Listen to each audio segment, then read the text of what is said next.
Welcome to Pain to Power. I am Maria, also known as Brown Girl Interrupting, your host, and I am so glad to have you here with Pain to Power Leading with Love in association with the iRent Network.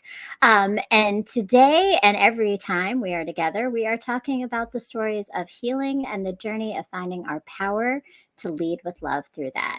And thinking about that, these last few months have been tough for me in a lot of ways, and my pain to power is to power through and do a lot of work and keep moving forward, and I've been doing that. But the thing with the healing journey is that when we don't give ourselves those moments to actually feel the emotions, they hit us. And I had a hitting point recently. In fact, it was Mother's Day, and it was with my kids, and I didn't wake up with the pleasant energy that I normally do on Mother's Day. I woke up pretty sad. And I think a lot of it is that idea of when we heal and we don't give ourselves time to sit in that pain, it hits us like a brick, like a lot of bricks at one time. And what I learned is that actually it really wasn't the worst thing, because it was my wake up call to remember to stop, to give myself some grace,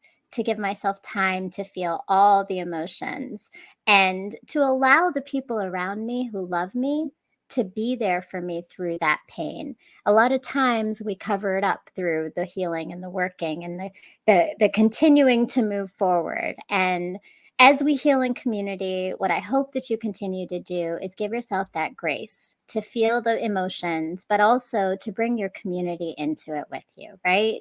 Find those people, those safe places to allow yourself to just be, whether it's a mess on Mother's Day or it's just a friend to lean on when the day is tough. So continue to be on this journey with us of healing and finding your pain, your power in your pain.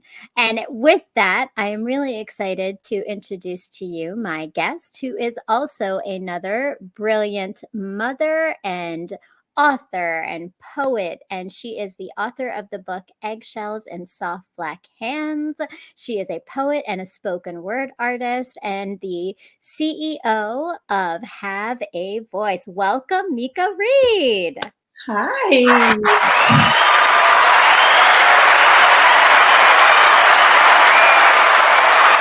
Yeah, yes. I can wake up to that. Yes, the energy. Now, y'all don't know, but you're going to discover Miko is a energy of her own, and I love it. I love it because we just recently met, and I know, standing at the bar at a poetry show, yeah.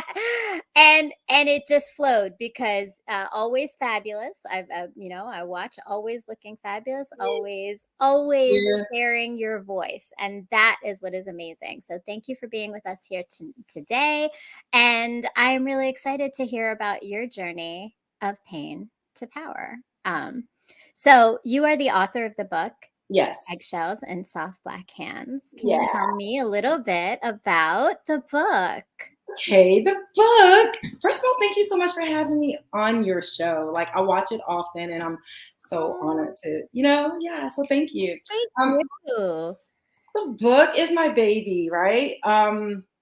Eggshells in Soft Black Hands. It is a culmination of almost every poem that that deserved to be in the book from the last, I'm going to say 20 years. It's in this book. And so some of these poems span the time of when I was 23 up until when I'm not 23. So it's a gamut of, it runs the gamut of all different years. But what I wanted to do with this book, I said for the first 10 years, I'm like, I'm going to write a book. Never wrote the book, but I constantly wrote poems, right? And then I had the nostalgic feeling of just writing them down. One day I was going through some of my papers and I found my old book and I was like, oh my God, this is, so I thought, let me build upon it. Let me flesh it out. And then I came up with the book. So I don't know. What do you want to know about it? It's a poetry and personal essays. So on the back of the book, it holds my first chapter of my memoir, excuse me. And then there are personal essays in there about like my mom, my son, my daughter.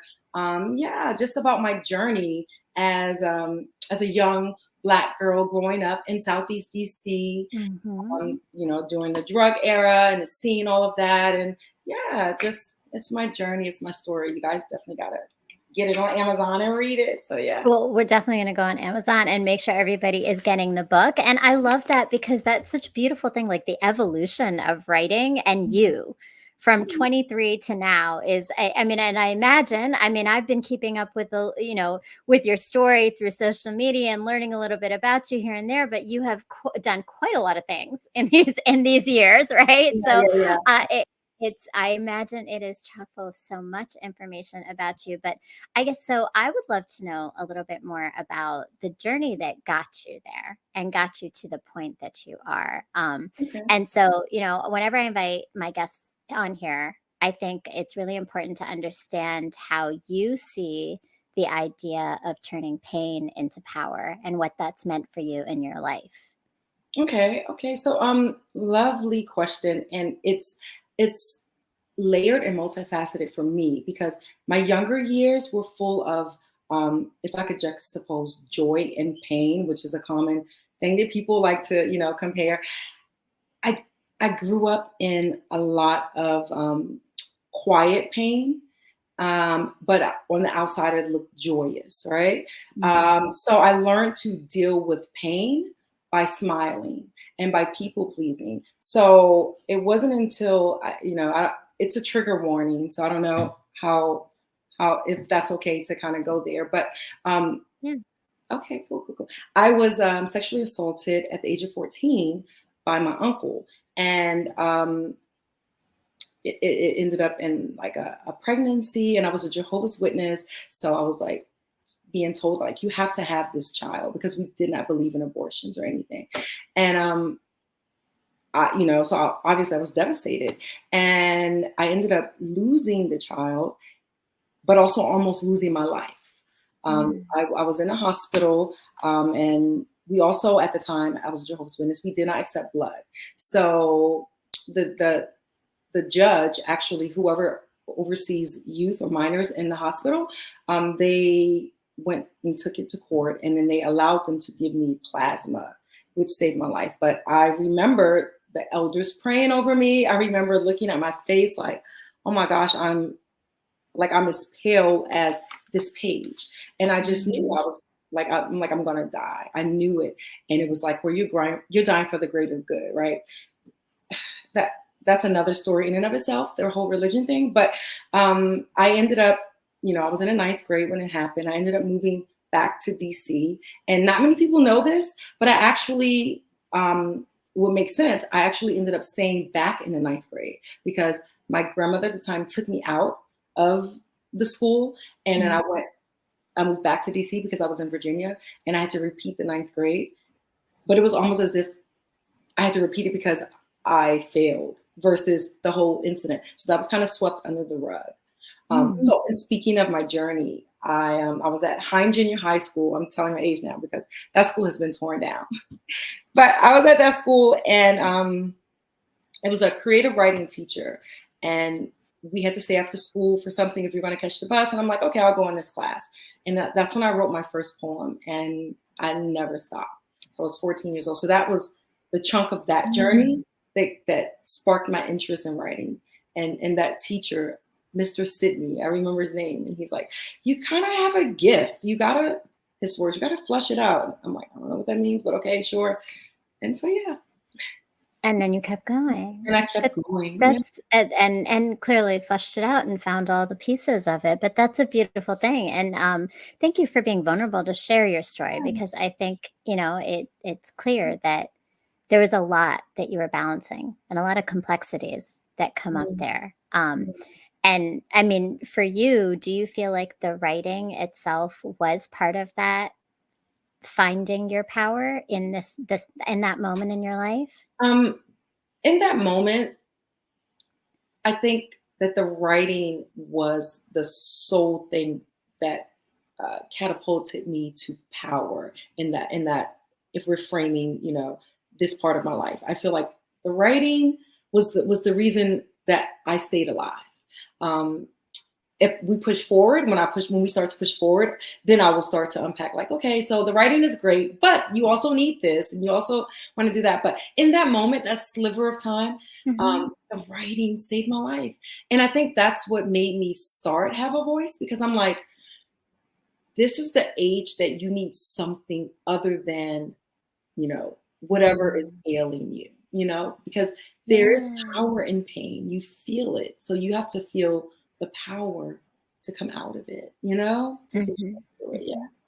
But, Miko, I love how you frame that, because I think the thing is, like, it's exactly what you said, is that sometimes it's not everything at one time to get feeling. Like, we have to take ourselves slowly through it. So it sounds like the writing was at the time that piece for you, right? It's not the healing, but it's the start to this journey. So as you started to move through, and I mean, just for you, how did you start to find yourself in your pain?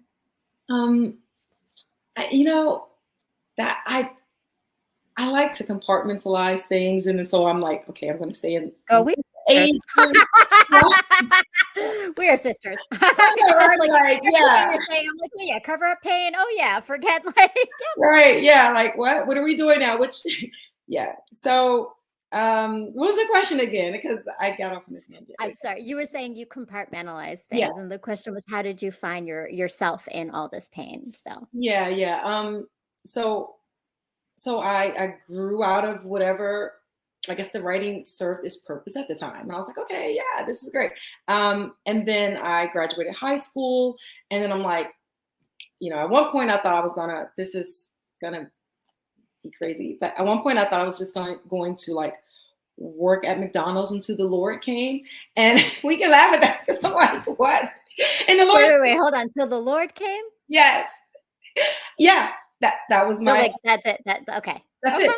I'm flipping burgers. Okay. That's it. I'm flipping But that's burgers. Where you were at the time, right? Like that's And then I was like, I'm gonna, not only am I going to do that, I'm going to preach around the whole world. Like I wanted to just like tell the world about, the good Lord. And I'm being facetious saying that, but I was passionate about that. Like as passionate as I am about poetry, I was that passionate about like, open your Bible to John 3:16. And I was like, I'm a young missionary. So but as I grew, and I'm like, I don't think I want to work at McDonald's until the Lord comes. I think I want to go to college. And so I shifted and I went to college. I went to Norfolk State. But another thing with the religion is once you decide to go out in the world, you're kind of looked down upon or ostracized or something. So I didn't have the means to pay for college, and I was just 18.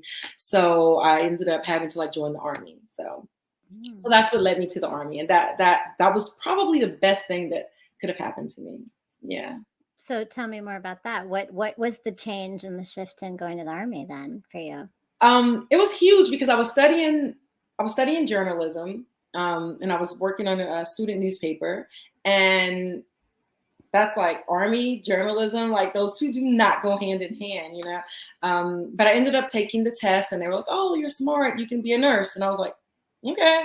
So I ended up becoming an army nurse, and I did that at Walter Reed. I did that for a very long time.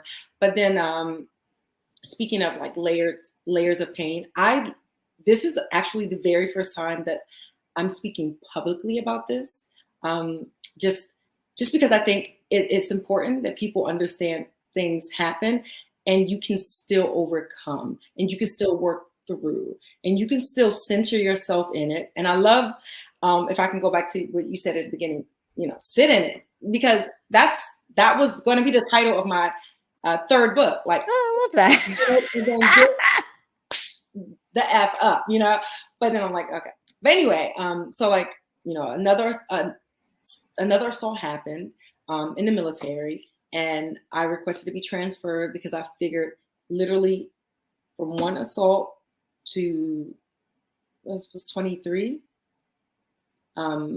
No, it was 22, like 7 years later or something, Yeah. another. And I'm thinking like, oh, this is what life is. Like, this is what happens, apparently, because no one protects women. No one gets therapy for women. Like, there's nothing to happen. It just sweeps you. You get swept under the rug. You just keep moving. And so that was what happened in my head. I just kept moving, and I never looked back until like my later years, and I started saying, no, that wasn't right. I should have spoken up, and that's why I'm such a huge advocate. And some of my Army times, I was a victims advocate for victims of sexual assault. I worked at the Rape Crisis Center.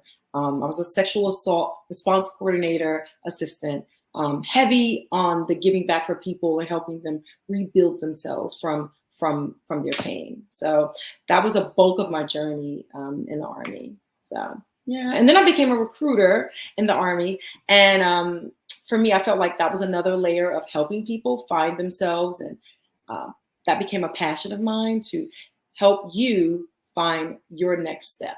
And I started thinking, like, when I started therapy, my therapist was like, your way of healing is to help other people heal. Okay, I'll take that. So, yeah. That is a truly powerful thing, but I there's a cautionary tale that comes with that too, though, right? Because it is your way of healing, but I don't know if you've ever had any challenges, or like if at times that healing others then puts you sometimes not in the forefront of your own healing. I don't know if you've ever experienced that, or what that's been like for you.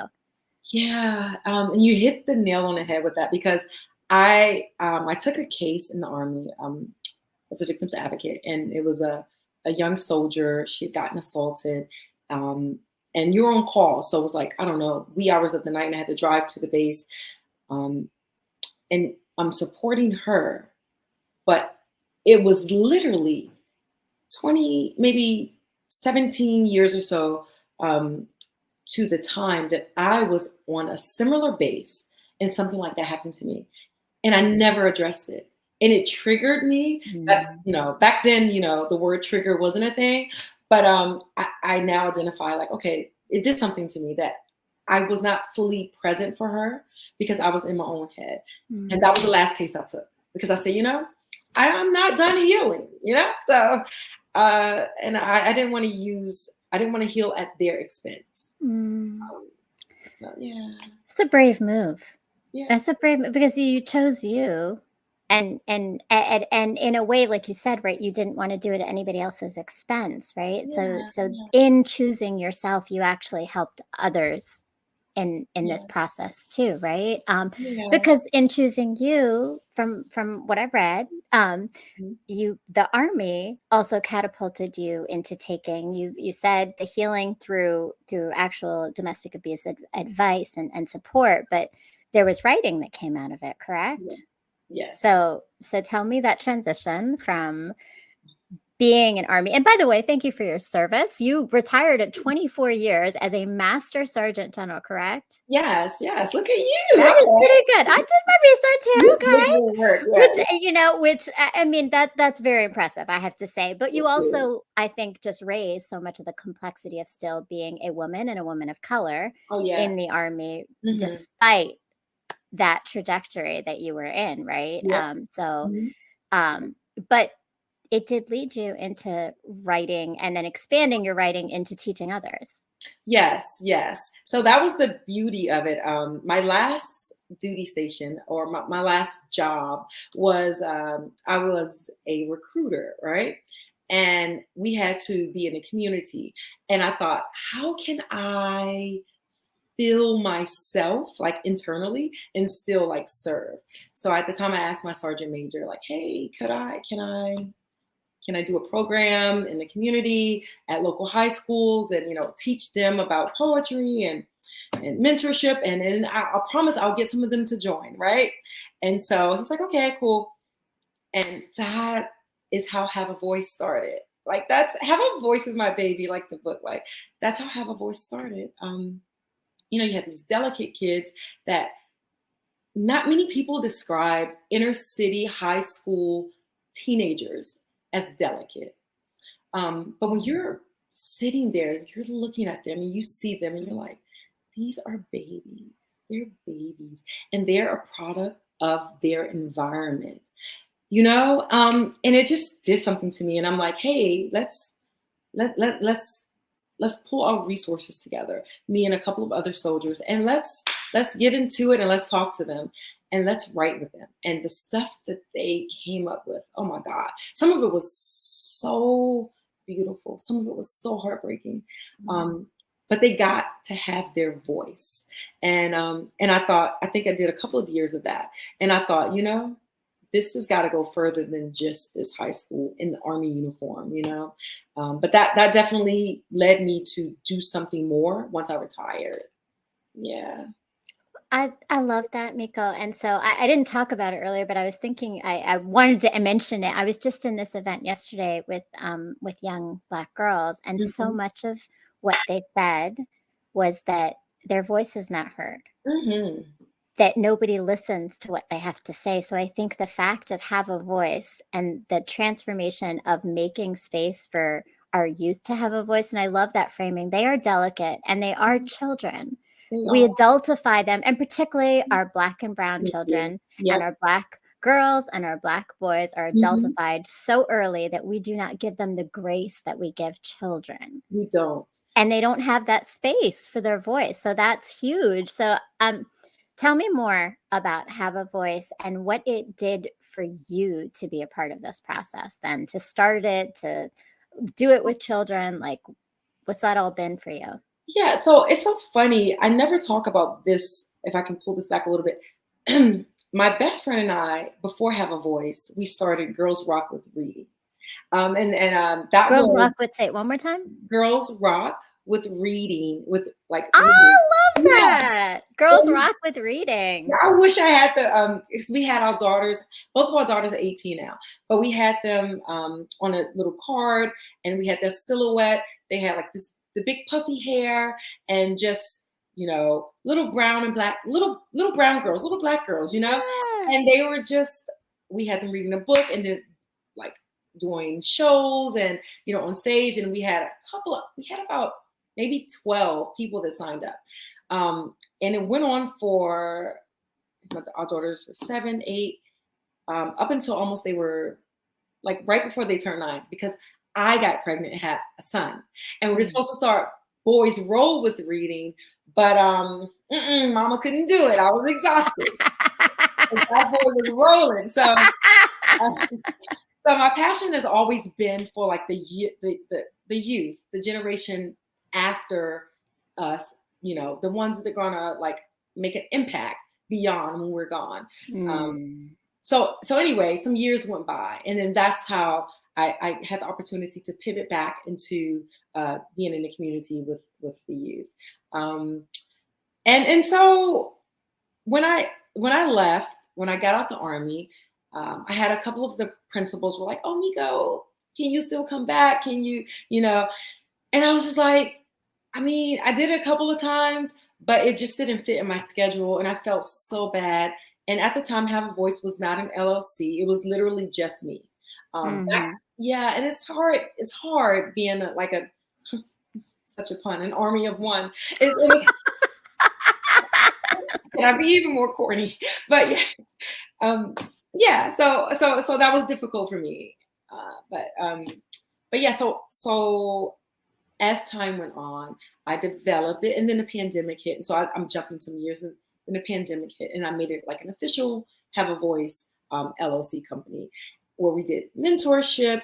A lot of the stuff was virtual, and it was just like talking about, you know, the new normal for teens in a pandemic. And that's another thing all in of itself, you know, that's a whole other thing as a mom, you know. And we just talked about, like, you know, how do you move forward when you have a big chunk, like my son is 9 now. He was in, probably like your kids, from age 6, like first grade, until the beginning of 3rd grade, I think. Like, I really recall him just being home. And I'm like, Yeah. I'm not a senior teacher. So there's a big chunk of a disconnect that, they got to catch up with. Oh, and social and mental health, and there's so much, right? That So, did a number on our kids for sure. yeah, mental health is oh my gosh, that's the segue, and that's where Have a Voice shifted to start to focus on, how do we repair what was broken, and Mm. and just how do we move forward, because a lot of our teenagers, when it comes to mental health, they don't see anything other than that, because I think obviously adolescents, they're myopic, they see exactly, that's it. They don't see anything else. And how do we move them past that? um, Obviously therapy, obviously, social interaction, but there's also that element of like, hey, let me hear you. What do you have to say? Mm. Maybe I'll just shut up and let you do the talking. You know what I mean? Let me learn from you. I'm still learning to do that with my daughter. But yeah.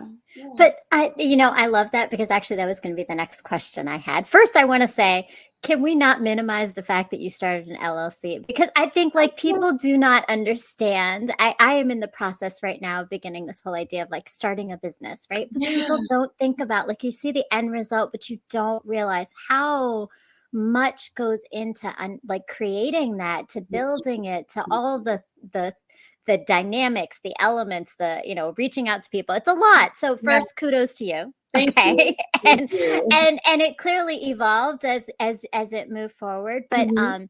but what I wanted to know is, as you just said, right? Like, what did you a lot of times we as adults think we're going to teach the kids, right? Yeah, And yeah, yeah, and we forget how much we can learn from them. yeah.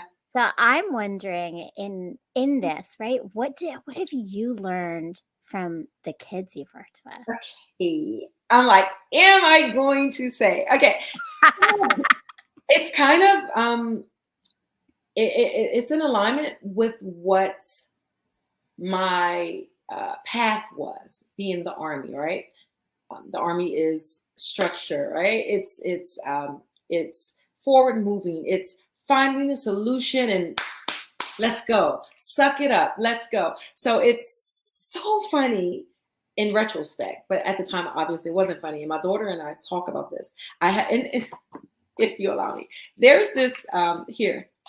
Okay, there's this piece in here. I'm not gonna read it, but just it's it's called it's anxiety, but I spell it backwards. So it's just my rendition of my daughter's anxiety. So of course I get her Mm. permission. Obviously, I'll get her permission.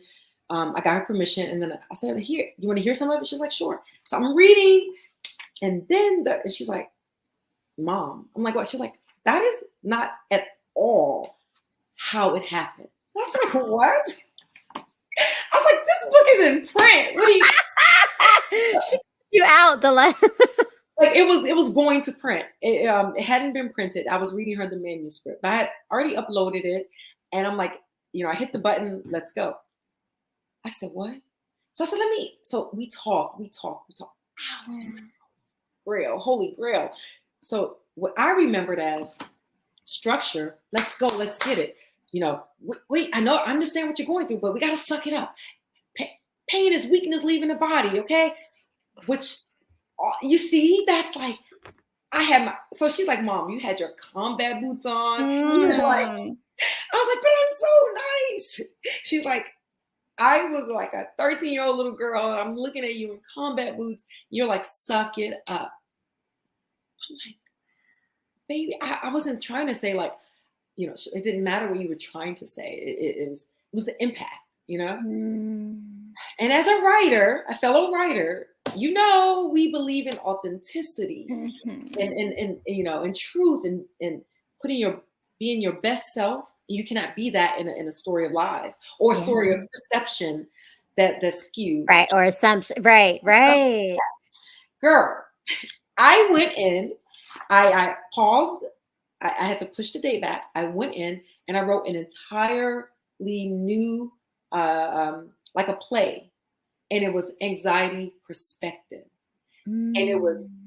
I gave the beginning of how it occurred, and then I put mom, you know, Maddie. So and it was kind of like a play, and it was her words verbatim, and it made me look horrible. It was like God, I was like it made me. I felt like it made me look horrible, but she's like Or it's just real, or just real it's and just honest and fallible. Fallible, because motherhood is hard. We were going to talk about motherhood, because motherhood is a no. whole nother job that is some complexity. Mhm. But one, first of all, Maddie, is profound to be Yeah, able to yeah. one, and bold to be able to recognize and say that to you, be like, nope, right? Yeah.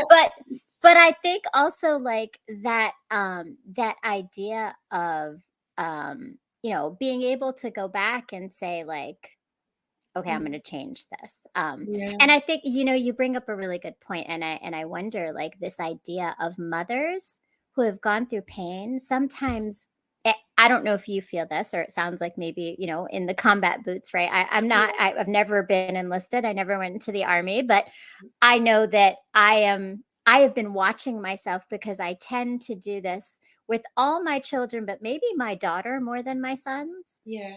Power through the pain. Oh my God. Yeah. Power Yeah. through the pain. It is something, and what do you think that is? Like, what is it that Right. makes us We push our daughters to power through Yeah, pain? we put.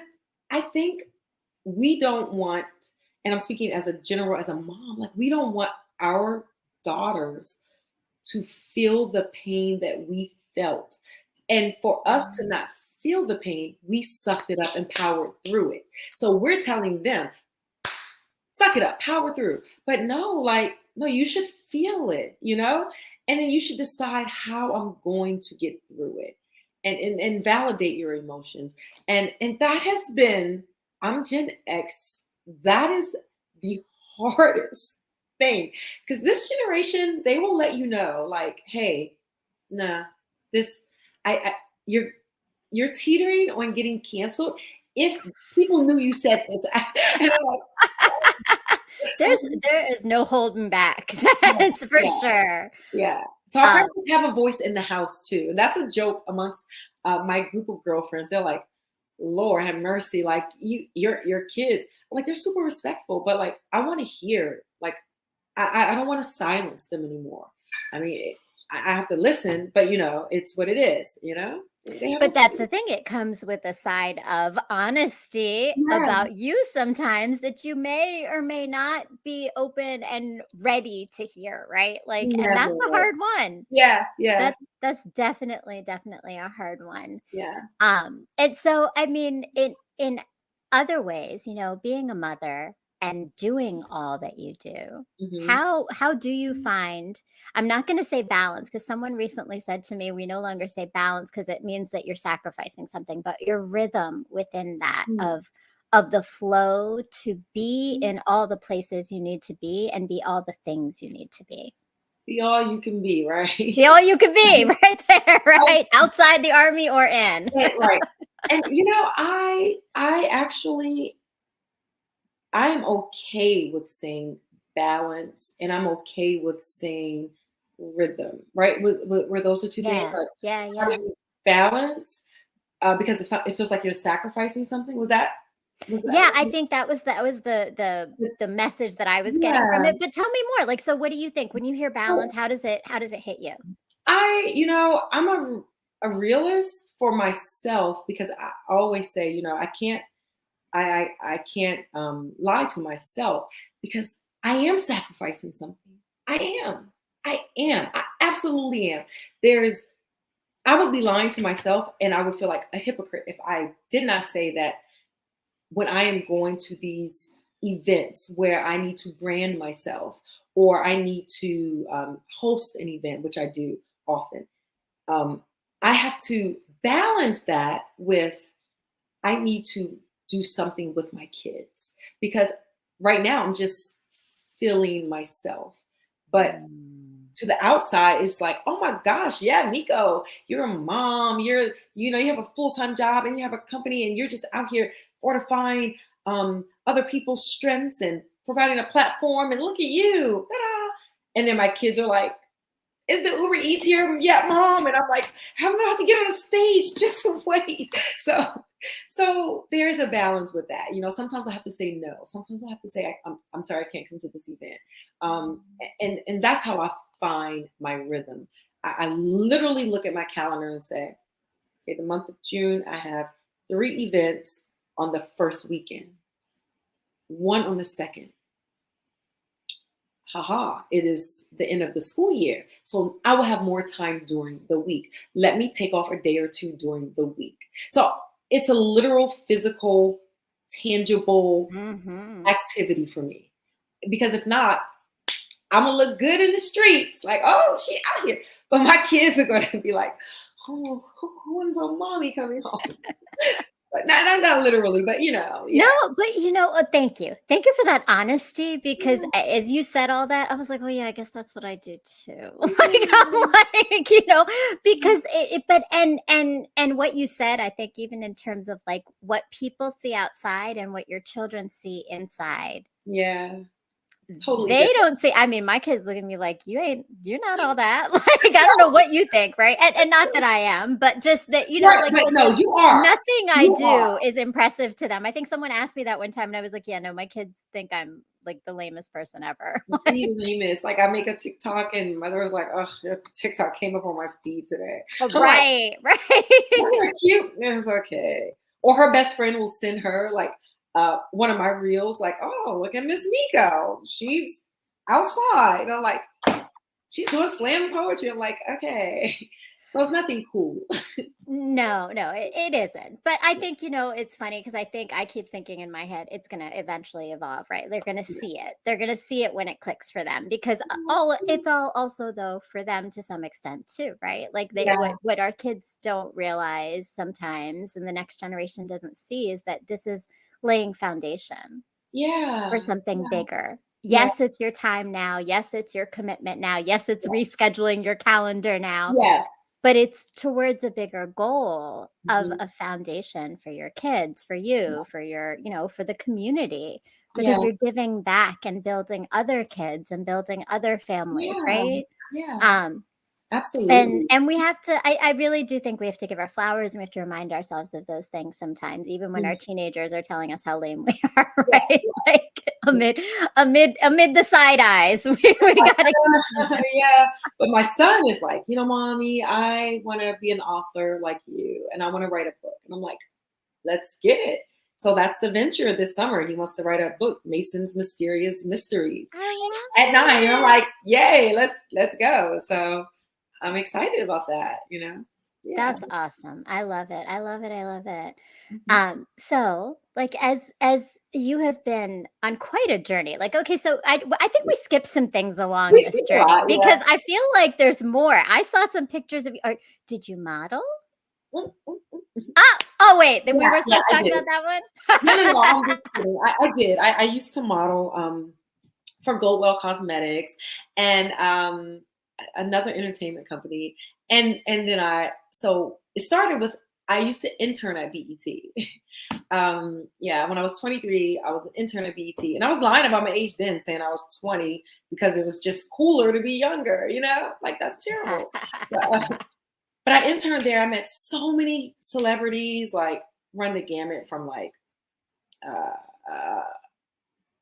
I can't think of her name now. Oh, like Destiny's Child, to like rappers, just everybody. Like I met so many, and that's how I met the person. This guy who started an entertainment company was like, "Hey, I think you could model," and I was like, "Okay." And so I modeled, and I went. I did some shoots in LA, Miami, Paris once, and it was super fun. And I don't think I capitalized on it enough because I was so shy. I did not believe in myself. I think even at that young age, if I could give a name to it, it was imposter syndrome. It was like, I don't belong here. Like, I'm a young girl from the ghetto. What am I doing in a 5-star hotel ordering food service in California. Like I never felt like I belonged, and dang it, I would have had it. But here I am.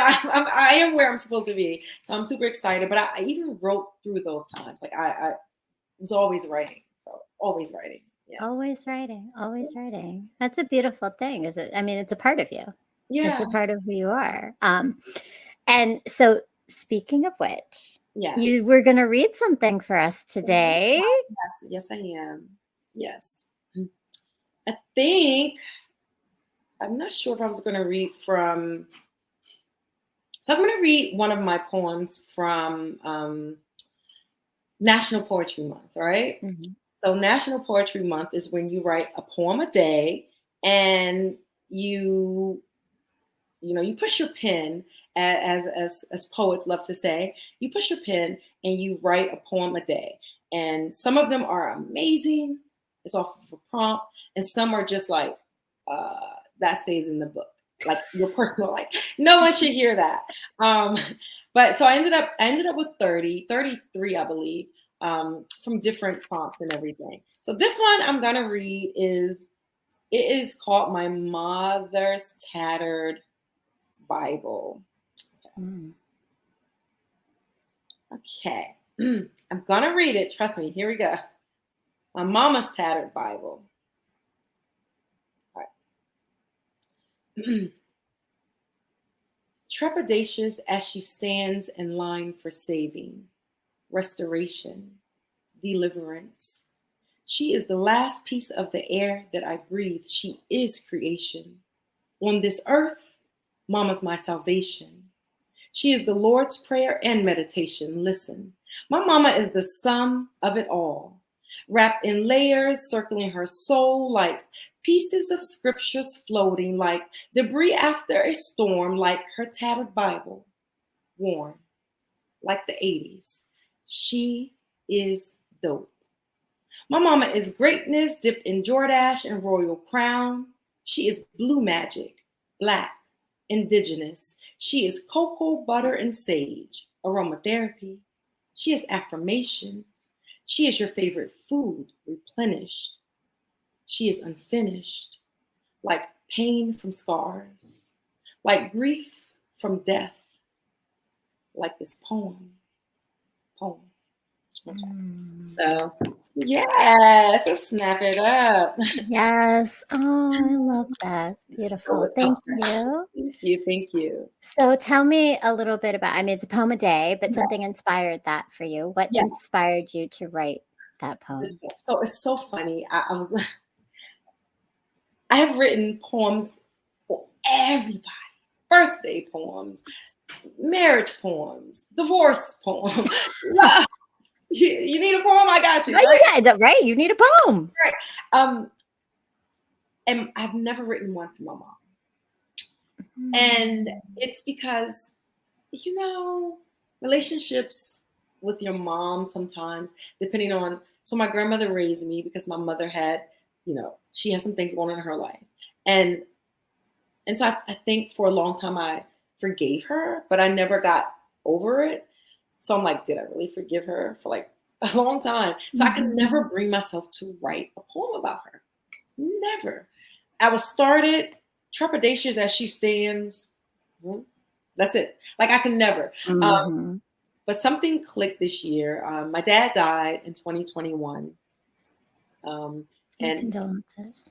Yeah, thank you. And then also 2022, the following month, my mom's sister died, who was like a mother to me.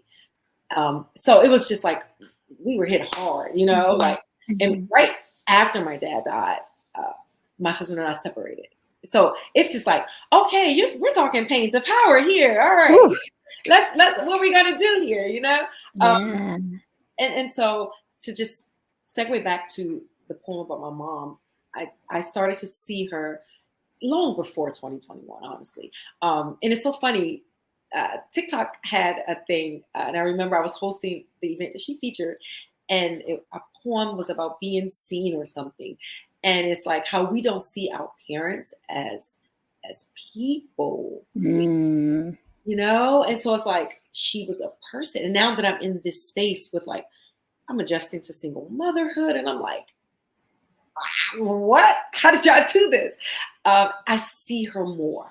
And it just, something hit me like, my mom is not just my mom or just a mom of 6. She literally was a person who went through so much her life and still showed up for her the best way, for us, the best way that she could. Mm-hmm. And she deserves to be honored. And that's why, and the funnier thing is, I'm like, she is unfinished, like pain from scars, like grief from death, like this poem. So she's like, so my poem is unfinished still. I'm like, oh, I'm crying. Yeah. That's so So, funny. So wait, so what was your mom's reaction to hearing the poem though? he is such a marshmallow. She cried. She's Mm. like he cried, and I'm just like, okay, Mom, like, I'm not an easy crier. But you know, it teared me up that she was teared up. And I'm like, this was not even my best poem. So sorry, you got like a prompt poem. And so we have that kind of relationship. We joke around a lot. But yeah, it made me feel good that that it struck something inside of her, you know? Yeah. Yeah. But that's a beautiful thing. I think when you can capture really complex relationships Mm-hmm. into the complexities of like all the good and the bad, but like, you know, the real is it's not easy because I think it takes facing it sometimes. So I completely look, I'm saying you and I are like this, okay? Like I completely understand complexity of relationships with mothers. And I would say, and I'm curious to know, like how much has that impacted, and you kind of spoke to it in being like a single mom now with your daughter, but like Yeah. your dynamic in general with you and decisions you've made as a mother with your daughter. Like how does your own Yeah. relationship and dynamic with your mother influence that or impact those decisions? I think that I I think that I was, if I had to come from a business standpoint, laissez-faire. As a mom, like I was kind of like, I was so overly giving. I wanted her to have everything I didn't have, both of my kids.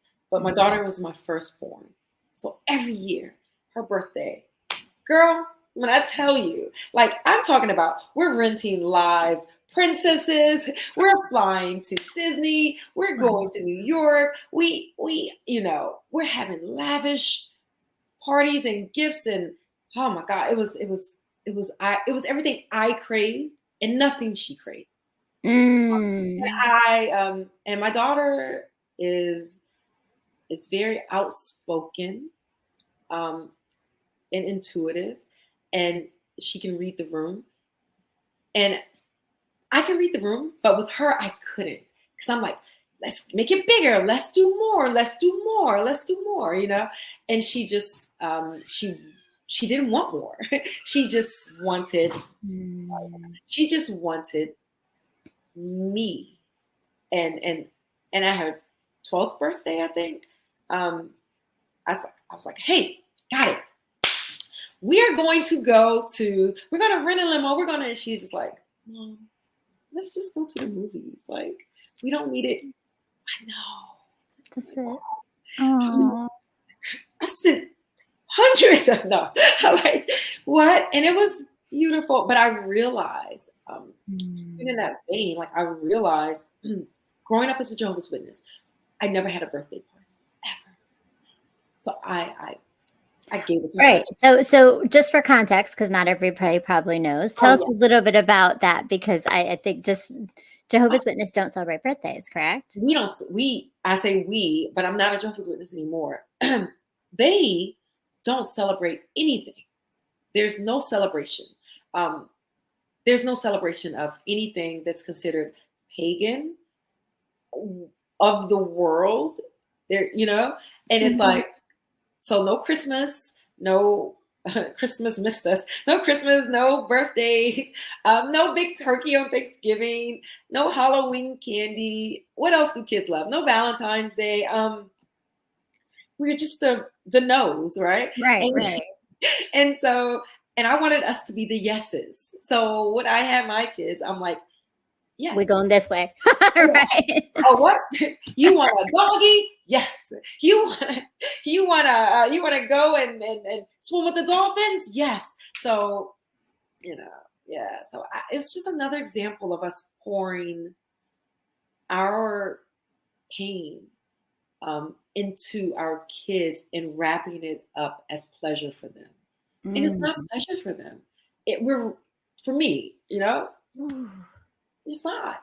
that's profound. Wrapping our pain into pleasure for them. And Yeah. now when you say that, it's like, how many times, how many ways do we do that for our kids? Yeah. And I think that goes back to the fact of when we don't heal ourselves, because healing requires knowing ourselves, knowing our pain, knowing our triggers, and not allowing those to guide us. Yes. Yeah. Yeah. And they have certainly guided me. And I venture to say, just so I can feel like I belong to a population of others that has guided. I think it's guided a lot of us, but especially moms, right? Mhm. Because when you come from a certain space, you come from poverty, and you bring yourself up, right?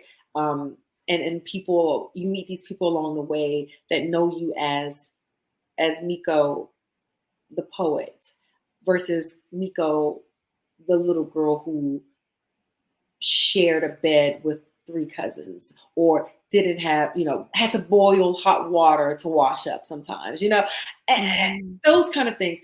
You start to, for me, I started to wear that cloth, oh, that's who I am. And then Mhm. my kids are going to see that's who I am, right? And not because I just wanted to present it as something other than, it just felt like this is who I am now, because I've healed from that person. When in actuality, I've ran away from that person, right? I I, I Mm. didn't I didn't go back and talk to that person and become who that person was destined to become, whether they were in poverty or riches. I truly believe you are who you are destined to become, wherever you are raised. You just need Mhm. an opportunity. You just need an Mm. opportunity. And if you don't have one, you just need the foresight for someone to pour the belief that you can create your own opportunity. And that's, for me, what Have a Voice meant. You know, you can't see your opportunity, but I'm here to show you you have Right. one. Right. Right. Oh, I love that. And I think, like you said, right, when you run away from yourself, you're not embracing those pieces of you, because Yeah. that's still Miko, still Yeah. parts of who you are, right? And there's beauty in the pain of even Mhm. the challenges of growing up, right? Those Yeah. cousins are probably your close cousins, Yeah. right? They're your Blood friends, sisters. right? Yeah. Like Yeah. that's there's layers, I imagine. So many And ways. look, you and I like, truly, I cannot tell you how in sync we are, because I swear to God, every question, I'm like, I was just gonna ask you that. Oh, yeah. Like, literally, like, we're just flowing here, okay? Yeah. Yeah. This Uh, is really but good. you but so now looking back at little Miko, right? Oh, What what would you say to her now? I've always thought about if I was posed that question, right? Um, Now you it, are. here we are. So in 2019, I graduated from grad school, right? And right before we graduated, we were posed a similar question. If you could look back 15 years, if you can look forward 15 years into the future, what would you tell your whatever your age is now, right? Mm, And now this question, if you can look back into the past, and it's ironic how it's pretty similar, right? I mm, remember saying affirmations like, you are not your current situation if it is soaked in pain. You are not that person. You are the person going through the pain. You are not pain. mm, Um, and I remember when I said that in 2019, because I was going through some things with my now defunct marriage. um, And I remember thinking, I would say that to me, like, you're going through this. You are not this. Mm. So I would say the same thing, I think, to the little girl. And I think some people look at it and say, oh, your life is layered with pain. Um, but the beauty of that is that you can see your growth from the pain that you look back and see that you came through. So it's not Mhm. layered in pain. It is just life, it's just life. It's Right. it's life. And I would tell myself, you are not you are not dirty little shoes. You are not eating bean sandwiches. You are not that person. That's not who you are. That's what strengthened your belief that you can be something other than what you were brought up in.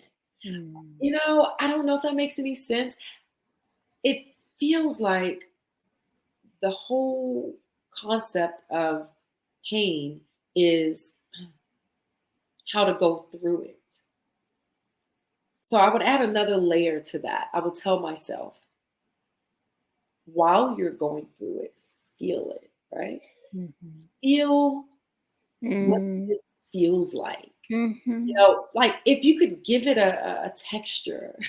I inside of my some of my mentorships, I always say, give it a texture. What was your childhood like? What did it feel like? If it felt like sandpaper. What did it Mm. smell like? It smelled like old popcorn. Just like, what did it taste like? It tastes like air because I felt empty. Like how? So now go back. What would you like it to feel like? What would you like it? So reinvent that for yourself, and just learn from it. And I don't know. I feel like I'm rambling, but No, it's but that's the beauty. You can reinvent yourself yeah, constantly, right? And yeah, I love that you pose the same advice to yourself yeah. because it made me think about, like a lot of times people talk about these days, I think like talking to your inner child, right? Hmm. And that's really it because you're giving that same advice to yourself now, 20 years from now, because you're still talking to that inner child. Yeah, I like We're that. we're always, right? We're Yeah, always yeah, taken care of, right? Not just talking, but taking care of that inner child inside of us. And that, to have advice that spans the many years, that makes total sense. yeah. And it's beautiful. And it's beautiful. And I have to say, I'm just in such admiration of the way that you have been able to reframe and keep moving forward, but not just forward, but also sitting in it, right? Like Oh, that yeah, giving yourself those opportunities and recognizing the fallibility in that too sometimes, right? yeah. Because I think also the challenge with that idea of moving through pain is that we think we can't be fallible. We can't break. Yeah, yeah. We have to stay this solid one piece of something. But the truth of the matter is it's almost like I think it ends up being almost like this emptiness to that solidify. Like Mhm. it's not really a soft solid. Yeah. It's And yeah, it's not healthy. It's not it's not. healthy. And we do that so much on divorce. Um, I thought, let me be the picture of strength for my Mm. kids. Let Mhm. me show them. They're like, let them show. Let me show them how a black woman can. No, no, but like, because we're But it's the truth, right? I have to be, and I think when you talk about divorce, right, like there's almost an expectation of it yeah. because you hold the glue to Yes. keeping Oh, I love that. everything moving forward, right? Everything solid, everything stable and consistent in our children's lives. And Yeah. but it can come at a cost to ourselves at times. And then maybe you break down on Mother's Day and you cry all day, right? Like I'm and so sad and this Mother's Day. My God, I don't know. but that happens. But I think the thing that I'm learning and realizing through this and through talking to you is that it's a really beautiful thing that seems like a messy thing we want to hide. All the time. all the And time. we want to hide it from our kids. But the truth is, I think our children are the ones that need to see that messiness more than anybody. Yeah. I, you know, it's like, are we the same people? Um, Right, girl, I'm telling you, what's their sign? Like, Leo. I'm a Leo. What are you? I'm a Capricorn. Okay. Yeah. Yeah. So my son said to me, so my divorce was final the last day of Women's History Month. And I was just like, how apropos. Okay. You know, Right. um, but there's, there's still an air of sadness. Obviously, after 17, 18 years, there's still, there's still that, like, you feel like a failure. You failed your kids, you this. But there's this suit of armor that we as moms wear, especially if your kids are used to a certain lifestyle and used to, having two parents show up for things. And, so you're like, I'm every woman, I'm the Right. one. But then you're exhausted. Like, I'm exhausted. And I'm like, I'm running through soccer and this and that and acting and I'm still trying to pursue and build myself, right? And then it's a time that my son's like, Mommy, are you sad at all? I'm like, yeah. He's like, you just don't. Do you hide your sadness? I'm like, dude, you're 9. Shut your mouth. Stop talking to me. You're gonna make me cry, And then I got teary eyed. He's like, it's okay to cry. It's okay to cry. Give me a hug. Because I'm like, what am I even crying for? I don't know why I'm crying. I don't But know. you don't even have to have a reason. That's the thing, because you Yeah, move through so quickly, so quickly, so quickly without looking, without thinking, that you just keep that strength going. That when you cry, like, honestly, you don't even know why, but right. it's real and it's coming from something and it needs a space to exist. Yeah, yeah. Well, it had a space because it existed, and it was like, whoa. And so they bought me flowers for Mother's Day, and I was just like, oh, thank you, thank you. So yeah, yeah. That's beautiful. Miko, this has been such an absolute pleasure. Is it over Oh my already? God, girl, we like overtime. I think but we're not totally over, because I would love for you to give your promos. This is your platform. What would you like our audience to know about you? How do we follow you? Where do we go? What's the next thing coming up? Okay, yeah. So I am a host of 3 venues. D City Smokehouse. Well, first, let me start off by giving my is it up there? Oh, no, I'm gonna give it to you. Miko Reed Poetry, right? That's on Instagram. Follow me, IG, Miko Reed Poetry. On Facebook, it's Miko Reed. And then so is my website, mikoreed.com. And on my IG, you will see the locations that I host, but one is D City Smokehouse. The other is a new one, Flavor Garden. This is in DC. And then there's Piano Keys, Restaurant and Lounge in Brandywine, Maryland. And be on the lookout for my second book. I believe it's going to be titled Poetry, Pain, and Prosecco. I don't know. I think that's it. It's good. I'm testing it out. I'm testing it out. You like it? I like it. I like it. Yeah. I'm all about alliteration. I love all the keys, right? So Poetry, Pain, and Prosecco. That should be out in about 2 months. But in the meantime, definitely go on Amazon. And I have 2 books. One is a book of fiction. I didn't talk about it, but it's Suburban Women Surviving the Pandemic. It's like a novella. It's super cute. It's small. It's a fast read I wrote during the pandemic. And I just published it. When did I publish? Oh, last year. And this book was And what's the title of that book? Suburban Women. Suburban Women. Okay. Yeah, Suburban Women. And this one is Eggshells and Salt Black. So yeah. So all of these links to everything Miko Reed are going to be in the YouTube information below if you are on YouTube watching us today. And we will have them on the website as well for your information. And thank you so much, Miko, again. I'm looking forward to seeing some and being present in some of these in-person events, and definitely supporting, because You own the stage. It's amazing. You. And can I say, I just have to say a shout out to the fashionista that you are, please. Like, I know I met you that day and you were like, oh, my daughter was like upset that I came out of the house. I was like, I came over because of what you were wearing. Let me just tell you that, right? Like, Yeah.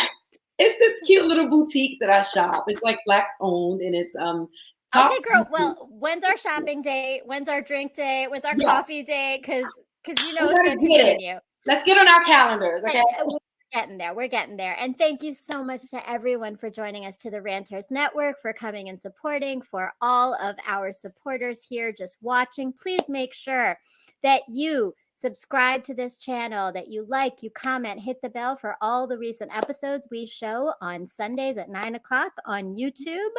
And actually, extra, and Miko, if you have one, if you have a Roku TV or a Roku stick, we are now on the iRant Network is an app on there. Please make sure that you go to your Roku station, Roku channel TV. I might get the lingo wrong, but download the iRant Network channel and make sure that you tune into all the shows on the iRant Network, one of which is Pain to Power with me, Brown Girl Interrupting, and many more brilliant talk series and individuals sharing stories and music and many different things. So please make sure you're tuning in. And I am a rater as well, as Miko mentioned. So please go check out my blog, which is www.browngirlinterrupting.com. I have some posts. I am sharing my own story of healing and my pathway. So I always want to continue to have people read and learn and grow in community, because that's what Pain to Power is. So please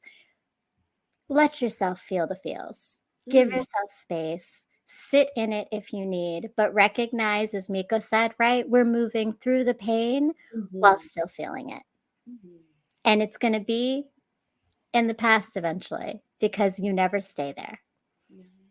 Thank you so much again, Miko. Thank you. And shout out to my amazing producer, Logic, Mr. M. He's fantastic and amazing and always doing the most. So we appreciate you. I appreciate everyone.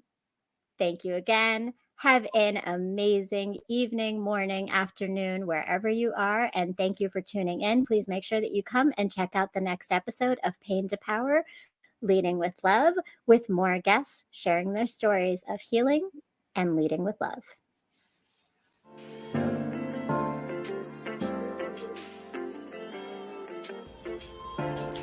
My world has slowly crumbled around me countless times, and every time I rebuild with the pieces I've been given to birth something so transformational and beautiful that no one else knew might exist before it was shown to them.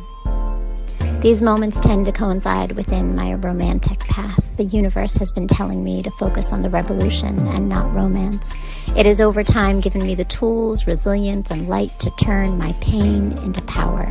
And only now do I see that the key to this always resided in the love and knowing I had in myself, not from the external sources of family or men.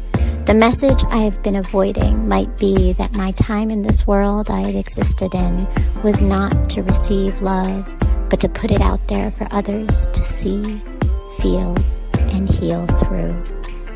Revolution before romance moves pain into power.